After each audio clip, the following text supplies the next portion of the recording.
My parents' humble home, tucked away in a small town, runs a modest hamburger restaurant. Ever since I can remember, I learned watching my hard-working parents. Even though our restaurant was small, it was well reputed in the neighborhood and even had regular customers. In my student days, my parents served food for my friends and classmates who came to visit, and it was also well reputed by them. Thanks to my parents, I became a popular figure among my classmates. Then I went to college and studied business management. My career choice ended up being to take over my parents' restaurant. This decision was driven by my desire to help my parents and my sincere love for the food that our restaurant served, which was beloved by everyone. Using what I learned in college, I helped run my parents' restaurant in hopes of making things easier for my parents. About 10 years after taking over the family business, an opportunity came for a reunion with my old friends. On the day of the reunion, I decided to leave the restaurant to my parents and participate in it. Hey, Tom, it's been a while. Kyle, how have you been? You're the organizer today, aren't you? Thanks a lot. Kyle, who I was particularly close to, took the initiative to organize the reunion. Thanks to him, I was able to reunite with old faces, and there were many stories to catch up on. Though my friends were getting older, they still had old familiar look. At that moment, whoa, sorry I'm late. A woman in flashy clothes came in late. I was wondering who she was when Kyle called out her name in surprise. Hey, Rachel, over here. Rachel. Reach back into my memories with that name. I recalled a girl with the same name who was the class president with black hair. Wait, Rachel, that class president Rachel. The change in her was so drastic that I couldn't help but ask Kyle. As soon as she sat down, she started complaining about the restaurant. Couldn't you have booked a bigger place for this reunion? Kyle apologized while scratching his head in embarrassment. My old impression of Rachel was of a slightly clumsy but justice-minded, sincere, and kind girl, fitting for a class president. I had never imagined she could be so high-handed. There's not even decent alcohol here. If I knew it would be like this, I should have chosen the place. Honestly, I wasn't pleased with her attitude.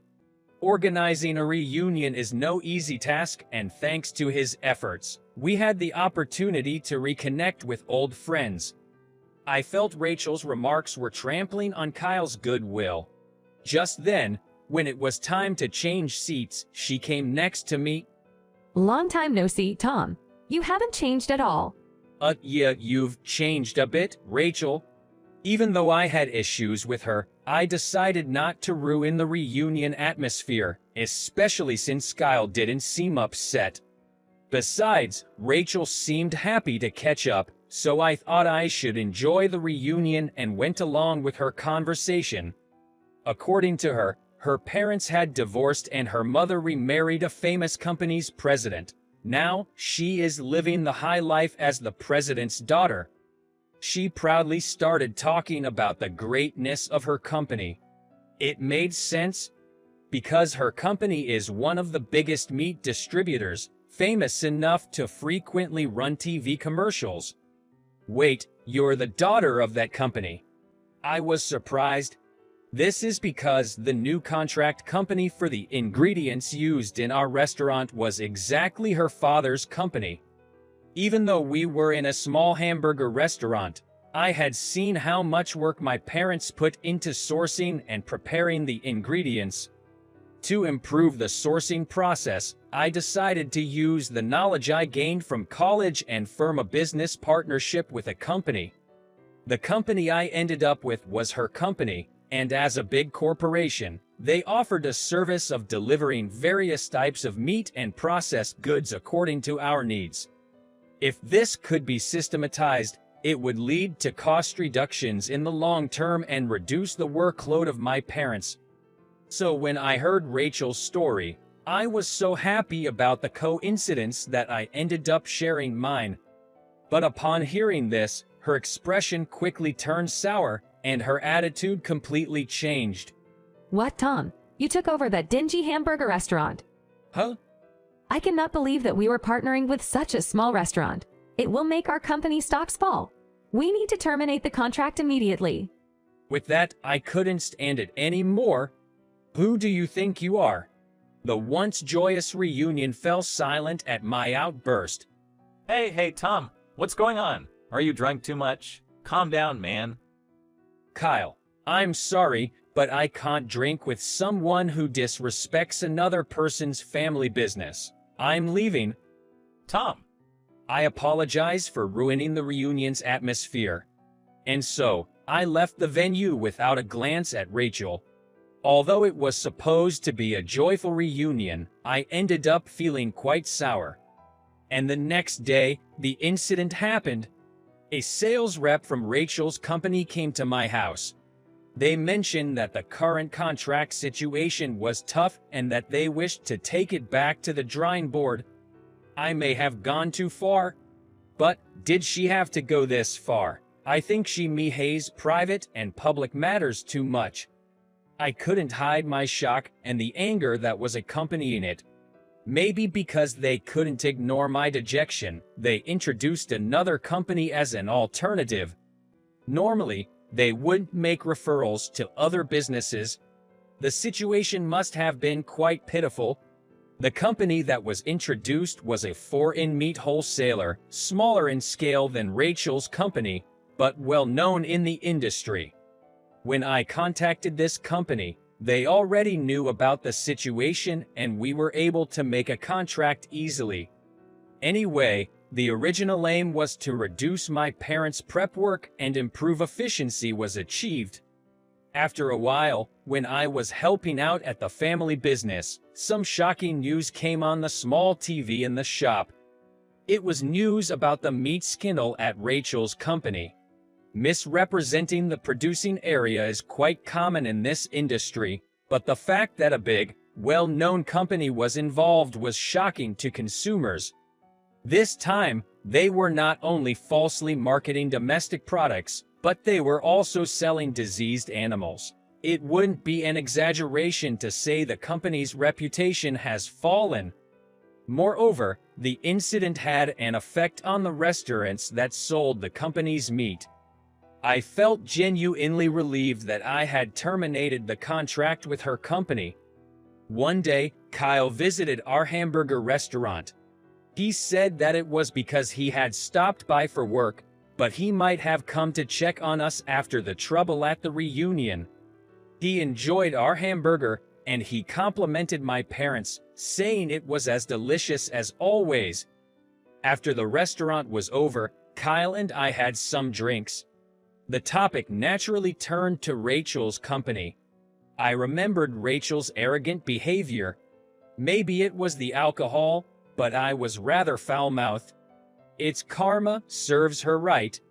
Then Kyle looked at me with a serious expression and said, You didn't know, did you? Rachel was the one who blew the whistle. Because of that, she and her mom were kicked out of the house by the president. Apparently, Rachel is living in a small apartment and scraping by. I was shocked. Of course, if I said I didn't want someone who caused me misfortune to suffer, it would be a lie. But hearing that a classmate was struggling, I didn't know where to direct my anger. I didn't realize it that day, but I felt something was wrong. Rachel reported the wrongdoing, meaning she knew about the corruption within the company. But at the reunion, she boasted about her company and acted arrogantly. I just couldn't believe it was the same person who blew the whistle. One day, while still carrying that discomfort, the foreign sales rep I contracted visited me. We chatted, and of course, the conversation turned to that news. But did Rachel know that her company was committing fraud? The sales rep asked. I didn't understand what he meant and asked him to clarify. Because it was none other than her who introduced your hamburger restaurant to us, right? I was very upset. What does that mean? She has mocked my restaurant again and again, and even said that if we signed a contract, her company's stock would fall. But behind the scenes, she was recommending businesses to sign contracts for me. I could not make heads or tails of her actions. The feeling of discomfort turned into doubts in me. Driven by an unshakable curiosity about her true intentions, I decided to meet with her with Kyle's help. When I arrived at the location Kyle had examined, I found Rachel in a very different look than when I met her at the reunion. She seemed awkward. No wonder. This was our first meeting since we practically parted ways in a fight last time. I felt awkward too. Anyway, I apologized for my previous rudeness, and we moved to a place where we could talk privately. Then, Rachel revealed the truth to me. When I heard that your restaurant, Tom, had signed a contract with my company, I was really upset. She said that she had already noticed corruption within the company at the time of the reunion. Moreover, the restaurant that signed the contract might suffer immense damage from rumors even if they are a victim, if it was found to provide such ingredients, especially for a small hamburger restaurant. She thought, I can't let an old friend's restaurant take such a risk. Thinking so, Rachel became the villain herself and acted the way she did to leave no lingering attachment to her company's contract. She said she introduced a smaller but clean and safe meat company. That was the truth. Even though I didn't mean it, I'm really sorry that I made a condescending remark about your restaurant, Tom. She acted as the villain herself and protected my restaurant. Upon understanding her feelings, I no longer had any resentment towards her. Although I now know the truth, new questions arose. Why would you go to such lengths for me? When I asked this, Rachel began to speak, a little embarrassed but seemingly resigned. Remember, I used to be a class president back in the day. I was always advocating the right thing and was disliked by my classmates. At one point, I became afraid of being disliked and couldn't even say what I thought was right. But as a class president, I had to set an example, right?